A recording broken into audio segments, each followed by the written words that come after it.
அதை கேட்பவரே என் கண்ணீரை பாரும் ஐயா. என் மனதின் பாரங்களை அறிந்தவரே என் முன்னாலே வாரும் ஐயா. கண்ட தேவன் நீரையா, என்னை கண் திறந்து பாரையா. ஏசையா ஏசையா,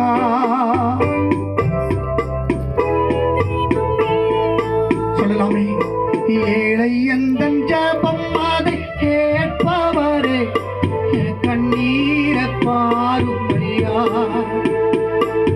என் மனதின் பாரங்களை அறிந்தவரே என் முன்னாலே வாரும் ஐயா. எந்த வீட்டுல ஜெபம் இருக்குதோ அந்த வீட்டில் வறுமையை பார்க்க முடியாது.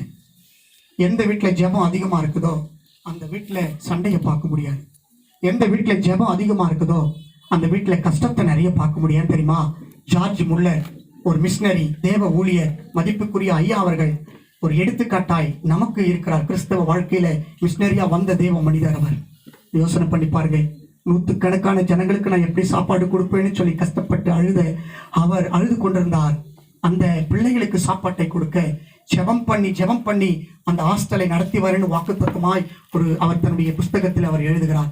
நான் ஜெபித்ததனால் தான் ஜெயம் எனக்கு வந்தது என்று சொல்லி எழுதுகிறார். இந்த சத்தத்தை கேட்கிற அருமையான தேவனுடைய பிள்ளைகளே, சிறு பிள்ளைகளே, வாலிப பிள்ளைகளே, பெரியவங்க, குடும்ப தலைவர்களே, தலைவிகளே, கொஞ்சம் யோசனை பண்ணி பாருங்க. தேவனுடைய ஆசீர்வாதத்தை நாம் பெற வேண்டும் என்றால் நம்முடைய குடும்பம் ஒரு ஜெப வீடாய் மாற வேண்டும். அல்லேலூயா. யோவான் 12:3 சொல்லுது, இன்னொரு வீட்டை நான் காட்டுகிறேன். எபிரேய வீட்டை ஆண்டவர் ஆசீர்வதித்ததனுடைய நோக்கம் என்ன? அந்த வீடு ஜெப வீடா இருந்துச்சுன்னு சொன்னா அந்த வீட்டுல அடுத்ததா வாசனை வீசுகிற வீடா இருக்குமா. அல்ல கவனிங்க, வாசனை வீசுகிற வீடா இருக்குமா. மத்தேயு 5:16 சொல்லுது, இவ்விதமாய் மனுஷர்கள் உங்கள் நற்கிரியைகளை கண்டு பரலோகத்தில் இருக்கிற உங்கள் பிதாவை மகிமைப்படுத்தும்படி உங்கள் வெளிச்சம் அவர்களுக்கு முன்பாய் பிரகாசிக்க கடவுது. கையை உயர்த்தி ஆமேன்னு சொல்லலாமே. நிறைய பேருக்கு சத்தம் வரலையே. உங்களை மாதிரி இருந்தாலும் நாங்களும் பசியோட இருக்கிற ஊழியக்காரங்க பாருங்க. நாங்களா எவ்வளவு சத்தமா சொல்றோம். இதுலயும் உங்களை விட கொஞ்சம் வயசானவங்கள, மூத்தவங்கள, பெரியவங்க இருக்கிறாங்க ஊழியக்காரங்க, அவங்க சத்தமா சொல்றாங்களே அல்லேலூயா. ஒரு 3 அல்லேலூயா சொல்லலாமே. எபிரேய வீடு ஆசீர்வாதமா இருந்ததுடைய 4வது காரியம் என்ன? வாசனை வீசுகின்ற வீடா இருந்துச்சா. நம்முடைய வீடு வாசனை வீசுகிற வீடா இருக்கணும். என்ன பாஸ்டர் வாசனை வீசுகிற வீடு அப்படின்னு சொன்னா வேதம் நமக்கு தெளிவாய் சொல்றது, சாட்சி நிறைந்த வாழ்க்கை வாழ வேண்டும், சாட்சி நிறைந்த வீடா இருக்க வேண்டும், சாட்சி நிறைந்த ஸ்தலமா இருக்க வேண்டும், சாட்சி நிறைந்த கூடாரமா இருக்க வேண்டும், சாட்சி நிறைந்த சபையாய் நாம் மாறும்போது நம்ம வீட்டுல, நம்முடைய குடும்பத்துல, கணவருடைய வாழ்க்கையில, மனைவி வாழ்க்கையில, பிள்ளைங்க வாழ்க்கையில, ஊழியக்காரங்க வாழ்க்கையில நம்ம சபையில என்ன வீசுமா? சத்தமா சொல்லுங்களேன். வாசனை வீசும். எபிரேய வீட்டுல வாசனை வீசினது. அதனால்தான் தெய்வம் எபிரேய வீட்டை ஆசீர்வதித்தார். எகிப்தின் வீட்டிலே வாசனை வீசவில்லை. அதனால்தான் தெய்வம் அவருடைய கோபத்தினால் எகிப்தின் வீட்டை எல்லாம் வண்டுகளினாலே அழித்தார். தேவனுடைய கோபத்தினாலே அழித்தார் என்று வேதம் தெளிவாய் நமக்கு சொல்லுகிறது. யாத்ராகமத்தில் படிச்சு பாருங்க. எகிப்தின் வீட்டை வண்டுகளினாலே அழித்தார் என்று, கோபத்தினால் அழித்தார் என்று வேதம் சொல்லுது. ஆனா எபிரேய வீட்டை அவர் ஆசீர்வாதத்தினுடைய நோக்கம் என்ன? எபிரேய வீடு வாசனை நிறைந்த வீடா இருந்தது, சாட்சி நிறைந்த வீடா இருந்தது. கடவுள் என்ன சொன்னாரோ அப்படியே கணவன் கீழ்ப்படிந்தார். கடவுள் என்ன சொன்னாரோ மனைவி கீழ்ப்படிந்தாங்க. கடவுள் என்ன சொன்னாரோ பிள்ளைகள் கீழ்ப்படிந்தாங்க. கடவுள் என்ன சொன்னாரோ ரபிமார்கள் கீழ்ப்படிந்தார்கள், ஆசீர்வாதத்தை பெற்றார்கள். ஆமென் சொல்லலாமே. நான் வந்திருக்கிற நாம் யோசனை பண்ணுங்க. நம்ம குடும்பத்துல வாசனை வீசுதா? கொஞ்சம் பக்கத்துல பாருங்க ப்ளீஸ். அந்த முகத்தை பாருங்களேன், பக்கத்துல முகத்தை பாருங்க. நம்ம குடும்பத்துல வாசனை வீசுதான்னு கொஞ்சம் நீங்க சொல்ல வேணாம், மனசுக்குள்ளவே நினைச்சீங்க. வாசனை வீசுகின்ற குடும்பமா, வீடா நம்ம வீடு இருக்க வேண்டும். அடுத்ததாய் இந்த எபிரேய வீட்டை தெய்வம் ஆசீர்வாதத்தினுடைய நோக்கம் என்ன?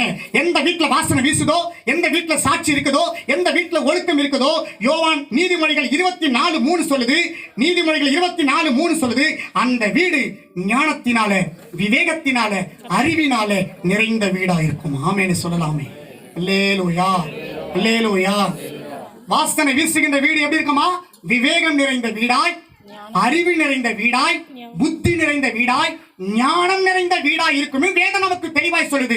எப்படி பேசணும் என்பதை ஞானத்தை தெய்வம் கற்றுக் கொடுப்பார். வேதவசனம் சொல்லுது, சங்கீதம் 32:8, நான் உனக்கு போதித்து நீ நடக்க வேண்டிய வழியை உனக்கு காட்டுவேன்.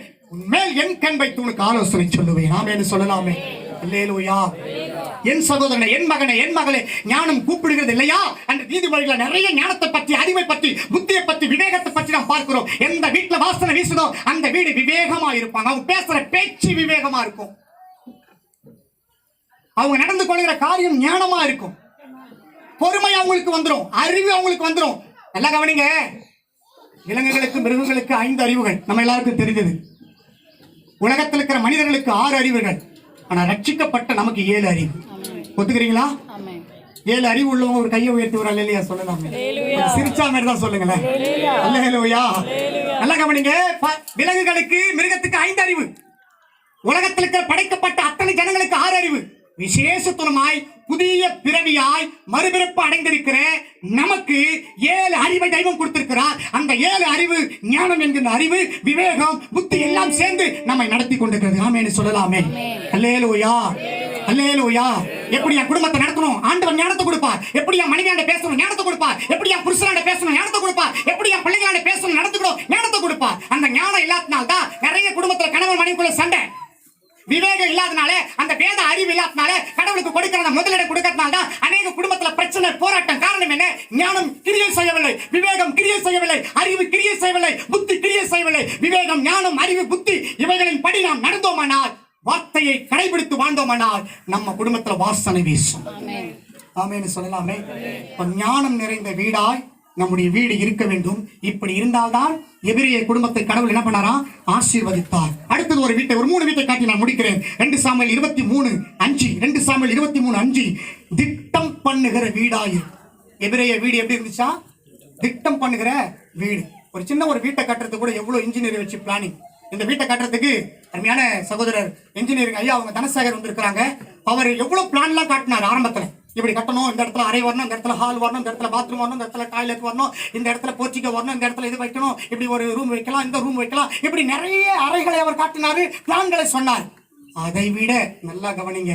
இந்த உலக பிரகாரமான கல்லால கட்டடத்தால கட்டப்பட்ட கூரையோ மாடி வீடோ மெத்து வீடோ இந்த வீட்டை விட பரலோக ராஜ்யத்துக்கு நாம போக போறோம் பாருங்க, அதுக்கு தான் நாம அதிகமா திட்டம் பண்ணணும். ஆமென் சொல்லலாமே.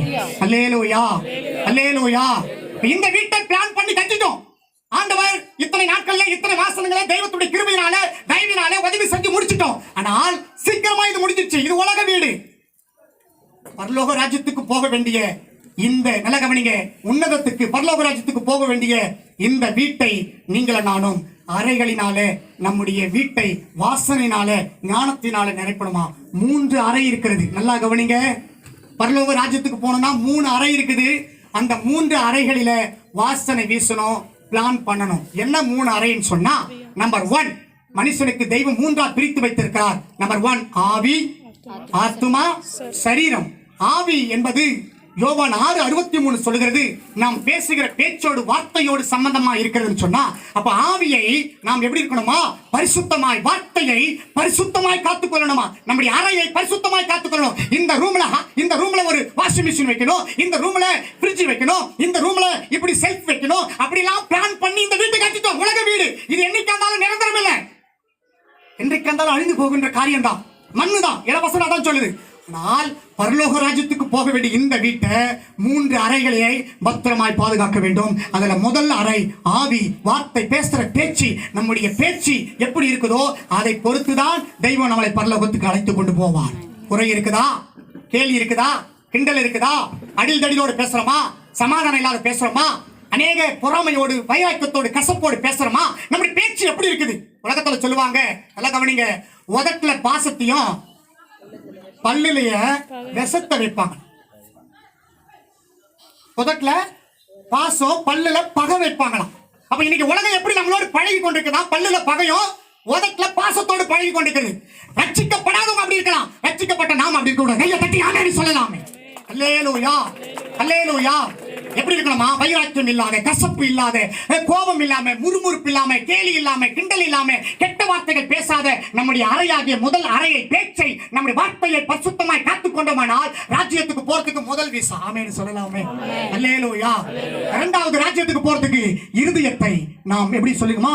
பத்திரமாகவும் பாதுகாக்க வைத்துக்கணும். இந்த இருதயம் கிறுக்குள்ளதும் சத்தமா சொல்லுங்க. மகா கேடுள்ளதா இருக்குது என்று வேதம் நமக்கு தெளிவா சொல்லுது. இந்த அறையிலிருந்து தான், இருதயத்திலிருந்து தான் பொல்லாத சிந்தனைகளோ, கனவுகளோ, விபச்சாரங்களோ, வேசித்தனங்களோ, அசுத்தமோ, மோகமோ, காம இச்சைகளோ, உலக காரியமோ இந்த இருதயத்திலிருந்து, இந்த அறையிலிருந்து தான் வெளியே வருகிறது. இந்த அறையை நீ பாதுகாத்தினால் பரலோக ராஜ்யம் போகலாம். ஆமென் சொல்லலாமே. அல்லேலூயா. மூன்றாவது அறை சரீரம். நம்ம தலையிலிருந்து கால் வரைக்கும் தெய்வம் அவர் நாமத்தை மகிமைப்படுத்துகிற அளவிற்கு நாம் சரீரத்தில் நீதியாய் நியாயமாய் நாம் வாழ்ந்தோமானால் கடவுள் இந்த மூன்று அறையிலும் தெய்வத்தினுடைய வாசனை வீசுற அளவிற்கு நமக்குள்ள கனிகள் நிறைந்திருக்கும். ஆமென்னு சொல்லலாமே. நிறைய பேர் சொந்தக்காரங்களாம் ட்ரெஸ் வாங்கி வந்திருக்கிறாங்க. நிறைய சொந்தக்காரங்களாம் பழங்கள் வாங்கி வந்திருக்கிறாங்க இந்த வீட்டாருக்கு கொடுக்கறதுக்கு, வீட்டை நிரப்பறதுக்கு. ஆனால் நாம் பரலோக ராஜ்யம் வீடுக்கு போகணும்னு சொன்னா, ஆண்டவர் கட்டியிருக்கிற புதிய எருசலேமுக்கு மனவாட்டியா நாம் போகணும்னு சொன்னா, ஆவி என்கிற அறைய, ஆத்துமா என்கிற அறைய, சரீரம் என்கிற இந்த மூன்று அறையில கனிகளினாலே நிறைந்திருக்கணும். ஆமென்னு சொல்லலாமே. அல்லேலூயா. ஆவியில ஸ்தோத்திர பலியிடு இருக்கும். ஏன்னா வசனம் சொல்லுது, ஒவ்வொரு நாளும் ஸ்தோத்திர பலியிடுகிறவன் என்னை மகிமைப்படுத்துகிறான். நம்ம ஆவியில ஸ்தோத்திர பலி இருக்கணுமா. ஆத்துமாவில 9 விதமான கனி, கலாத்தியர் 5:22 சொல்லப்பட்டிருக்கிற 9 விதமான கனி, அன்பு, சமாதானம், சந்தோஷம், சாந்தம், இச்சையடக்கம், நீடிய பொறுமை, தயவு, இப்படி 9 கனிகள் நம்முடைய ஆத்துமாவில் இருக்கணுமா. 2 கனிகள் நம்முடைய சரீரத்தில் இருக்கணும். அதுல 1 நீதி, இன்னொன்னு நியாயம். மொத்தம் 12 விதமான கனிகள். வேதத்துல தெளிவா வாசிச்சு பாருங்க. 12 விதமான கனி. 12 விதமான கனி கொடுத்தால் மட்டும்தான் ஆவி ஆத்மா சரீரத்துல ராஜ்யத்துக்கு போக முடியும். அங்க போய் ஆளுகை செய்ய முடியும். நம்ம 12 என்று சொன்னால் எபிரேய மொழியில ஆளுகை என்று அர்த்தம். ஆமென்னு சொல்லலாமே. மணவாளனாகிய இயேசுவோடு கூட ஒரு நாள் நீங்கள் நான் மரித்து அவர் வரும்பொழுது ரகசியவர்கள் எடுத்துக்கொண்டு மனவாட்டியா மாறினோம் என்றால், மணவாளனும் மனவாட்டியும் புதிய எருசலேமிலே போய் வாழ போறாங்க. அந்த வாழ்க்கைக்கு தான் நீங்கள் நான் காத்திருக்கிறோம். கரங்களை தட்டி ஆமென்னு சொல்லலாமே. அல்லேலூயா. அல்லேலூயா. திட்டம் பண்ணுகிற வீடா இருக்கணும். நான் எப்படி ரட்சிப்பை காத்துக்கொள்ளணும், திட்டம் பண்ணணும். என்னுடைய கணவர் எப்படி இருக்கணும், திட்டம் பண்ணணும். என் மனைவி எப்படி இருக்கணும், திட்டம் பண்ணணும். என் பிள்ளைங்க எப்படி வாழணும், எப்படி அவங்க வாழ்க்கையை நடத்தணும், குடும்பத்தை எப்படி நடத்தணும், ரட்சிப்பை எப்படி பிரயாசப்பட்டு நிறைவேற்றணும். அவங்களுக்குள்ள என்ன பண்ணணும், திட்டம் இன்டீரியல் பிளேஸ் ஆச்சு. இப்படிதான் நாம பிளான் பண்ணி இருக்கிறோம். ஆனால் தெய்வம் நமக்கு வாக்குத்தத்தம் கொடுக்கிறார். திட்டம் எப்படி இருக்கணுமா, ராஜ்யத்துக்கு போகிற ரட்சிப்பு நிறைவேற அளவிற்கு திட்டம் இருக்கணும். ஆமென்னு சொல்லலாமே. அல்லேலூயா. அல்லேலூயா. வரும் போது கொண்டு வந்ததில்லை.